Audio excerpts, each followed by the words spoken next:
ele se comunicava com Deus o tempo todo. O próprio Filho de Deus o buscava do nascer ao pôr do sol.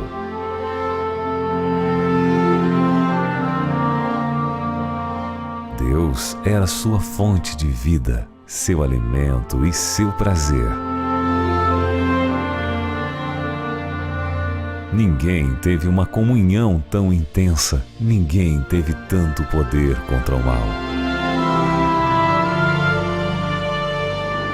O caminho para a vida eterna não mudou, e os passos são os mesmos, passos de comunhão.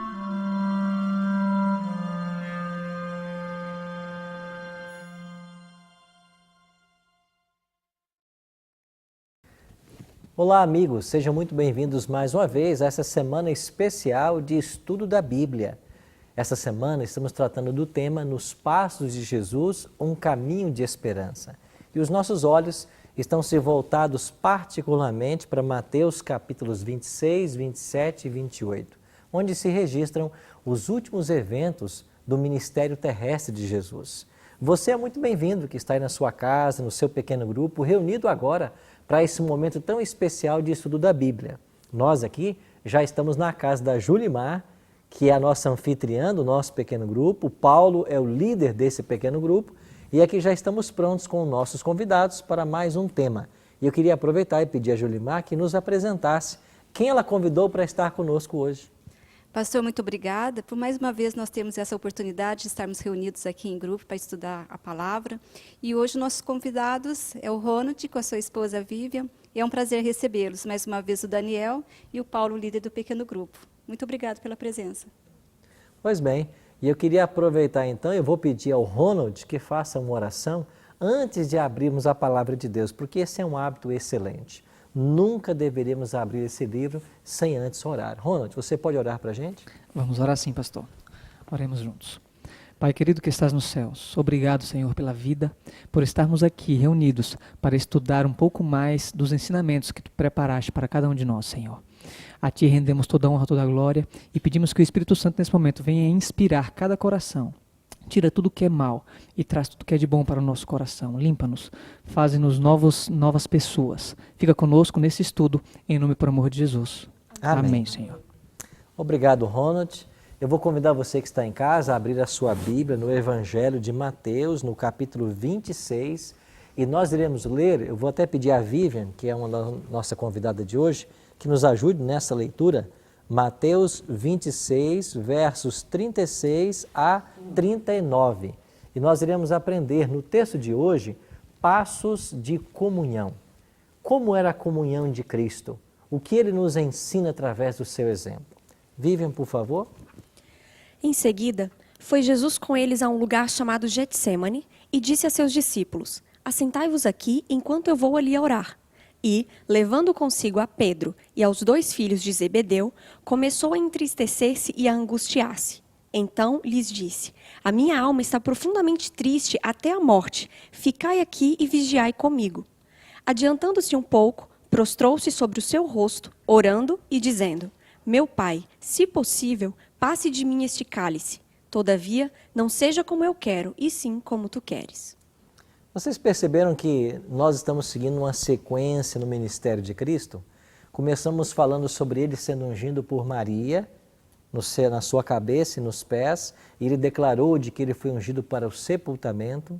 Daí nós fomos então para a cena da ceia, onde Ele lavou os pés dos discípulos, e isso aconteceu na quinta-feira à noite.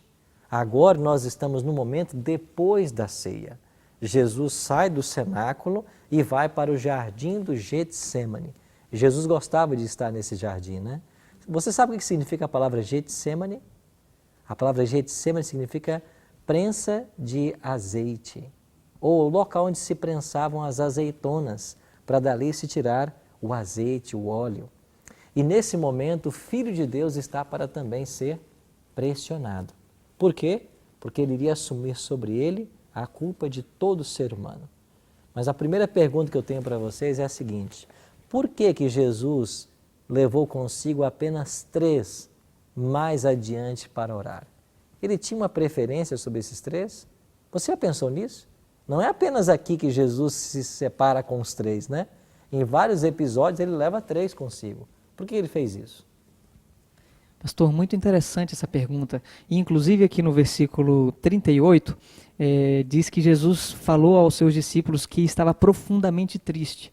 Então, na verdade, ele deixou alguns discípulos em um local ali no Getsemane, e em seguida ele levou esses três junto com ele. Então, provavelmente, ele estava querendo pessoas que na verdade, ele sabia que iriam apoiá-lo ali naquele momento, onde ele estava se sentindo triste por estar carregando esse fardo em suas costas, né? Muito bem, Ronald. E você em casa já percebeu também que nós, quando estamos em momentos delicados, a gente sempre busca a companhia de um amigo, um conselho, uma palavra de ânimo? Isso acontece com todos nós, não é? Mas a outra pergunta para vocês é a seguinte: o que angustiava tanto a Cristo nesse momento? Porque o texto chega a nos informar de que ele disse que a alma dele estava profundamente triste até a morte. Qual foi o motivo dessa tristeza?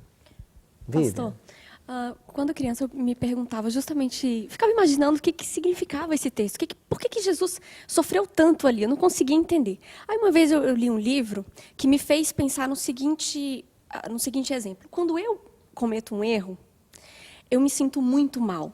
Quando eu peco contra o Senhor e sei que aquilo, né, desagradou o Senhor, obviamente, eu fico muito triste, muito triste. Então imagina Cristo, que estava carregando imagina a minha culpa, todas as culpas, toda essa sensação que eu tive da vida inteira. Imagina a culpa de todos os seres vivos, e Cristo carregando tudo isso, dos que já viveram, dos que estavam vivendo, dos que ainda iam viver. É verdade. Então, essa sensação de culpa, essa sensação de separação que eu tenho de Deus, aí eu consegui imaginar isso multiplicado em não sei quantas, em N vezes, era o que Cristo sentia. É verdade. Foi isso que estava angustiando o coração de Cristo, Paulo? Eu gostaria, talvez, até de estender um pouquinho mais esse entendimento. É lógico, né, que a dor física também Jesus sentia, né, sentiria, porque é normal, ele é um ser humano também. Mas a dor maior, que eu penso aqui que ele estava preocupado, era com a separação do Pai. Pela primeira vez na eternidade, ele ficaria junto do Pai. E ele sentiria e teria que passar por isso sozinho. Eu entendo que essa é a maior dor dele. É verdade. Um outro detalhe me chama a atenção. Jesus está aqui por procedimento, pelas atitudes dele, nos ensinando a todos. Olha o verso 39 aqui de Mateus 26, e você que nos acompanha em casa, olhe com atenção esse versículo 39 e perceba as lições que Jesus ensina nesse único verso a respeito da oração. Primeiro, aqui diz no versículo 39, adiantando-se um pouco. Qual é a primeira lição que eu tiro nessa expressão aqui? Adiantando-se um pouco. Agora ele se adiantou dos três, certo? Exatamente. Então o primeiro princípio que nós vemos aqui é o princípio da privacidade. Quando vamos orar a Deus, a gente precisa de um local solitário. Lá em Mateus capítulo 6, quando Jesus estava ensinando os discípulos sobre a oração, ele disse assim: entra no teu quarto, fecha a porta e fechada a porta orarás ao teu Pai que está em secreto. Então, um princípio que ele ensina aqui tem a ver com a privacidade. Oração exige também privacidade. Um segundo princípio que eu encontro aqui, nesse verso 39, diz assim: ele adiantou-se e ele prostrou-se sobre o seu rosto. Esse ato de prostrar, fala de quê? Humildade. Humildade. Quando alguém na Bíblia se prostra diante de alguém, porque está reconhecendo que esse ser ele é superior. Então, Jesus buscou a privacidade e ele tinha uma atitude de humildade. Olha para o verso novamente. Ele adiantou-se, prostrou com o rosto em terra, orando, dizendo: meu Pai, se possível. Terceiro princípio. Toda oração nossa tem que ser condicionada à vontade do Pai. Se possível, passa de mim esse cálice. Todavia não seja feito como eu quero. Aqui há um princípio interessante. Eu tenho que submeter a minha vontade à vontade do Pai. E um outro princípio. Eu devo pedir tudo de acordo com a vontade dele. Você percebe quantas coisas podemos extrair desse único verso? Daniel? E eu fico pensando aqui também, Jesus orando e os discípulos dormindo. que é o que a gente conhece desse texto, né? E no livro Desejado de Todas as Nações fala que se Pedro, se ele não tivesse dormido, mas tivesse orado naquele momento, ele não teria negado Jesus. Olha, Olha a importância de a gente orar mais. Talvez a gente não enxergue a necessidade do tempo que a gente está vivendo e a gente não precisa orar tanto. Mas Jesus sabia que ele precisava orar e por isso ele venceu. é verdade. Jesus se apegou à oração como forma de render sua vontade à vontade do Pai. Ele se prostra em humildade, ele ora segundo a vontade do Pai, ele assumiu uma atitude de submissão e ele precisava desse momento, era de proteção. Você sabe que a oração é um mecanismo que Deus deixou para nós, para buscarmos a presença de Deus, a proteção dele para a nossa vida? Inclusive na música que nós vamos ouvir agora, a letra dessa música foi composta baseada no Salmo 91, que é uma linda oração a Deus por proteção.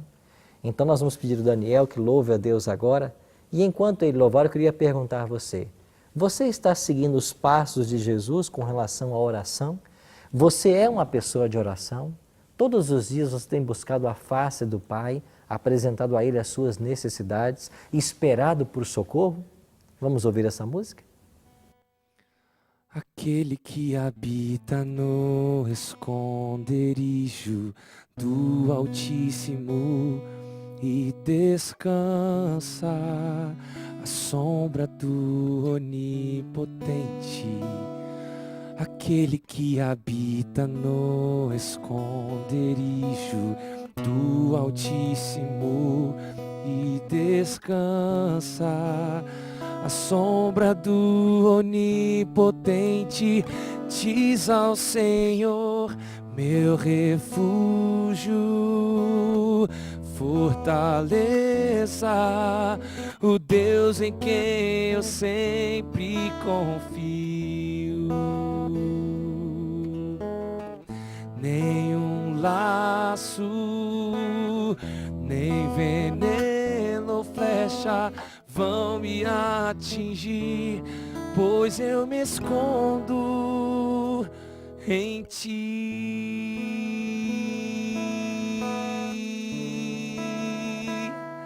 E tu me cobrirás com tuas penas, sob tuas asas estarei seguro. A tua fidelidade é meu escudo, e tu me cobrirás com tuas penas, sob tuas asas estarei seguro. A tua fidelidade é meu escudo, meu refúgio, fortaleza, o Deus em quem eu sempre confio. Nenhum laço, nem veneno ou flecha vão me atingir, pois eu me escondo. 1000 podem cair ao meu lado e 10.000 à minha direita. Pelo Senhor eu ficarei em pé, e praga nenhuma nem mal chegarão à minha tenda. O meu Senhor é minha salvação, meu refúgio, fortaleza, o Deus em quem eu sempre confio. Nenhum laço, nem veneno ou flecha vão me atingir, pois eu me escondo em ti.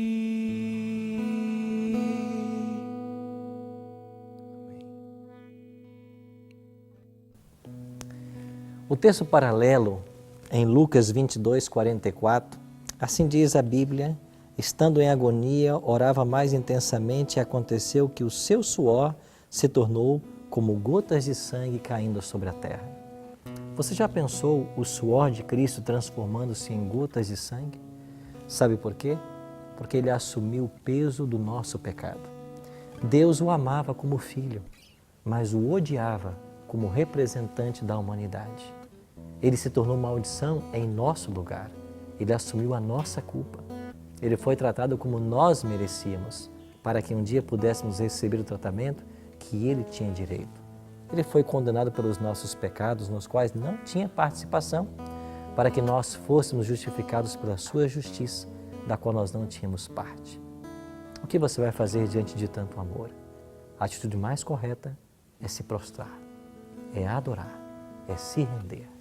Eu convido você a orar comigo agora e entregar o coração a esse Deus que tanto nos ama. Pai de amor, obrigado porque um dia assumistes a nossa culpa e hoje nós temos o direito à vida eterna. Nós queremos abrir-te o nosso coração e mente e aceitar-te como nosso Salvador e dizer que nós não temos ninguém a quem buscar senão ao Senhor. Abençoe a todos nós e prepara-nos para a tua breve volta. Te oramos em nome de Cristo. Amém. Amigo, obrigado pela sua companhia. Amanhã vamos estar juntos mais uma vez para o tema Nos Passos de Justiça ou Passos de Justiça. Iremos ver que Cristo foi preso e levado ao tribunal e julgado injustamente. Mas Ele é o Senhor Justiça nossa. Eu espero você amanhã. Que Deus o abençoe.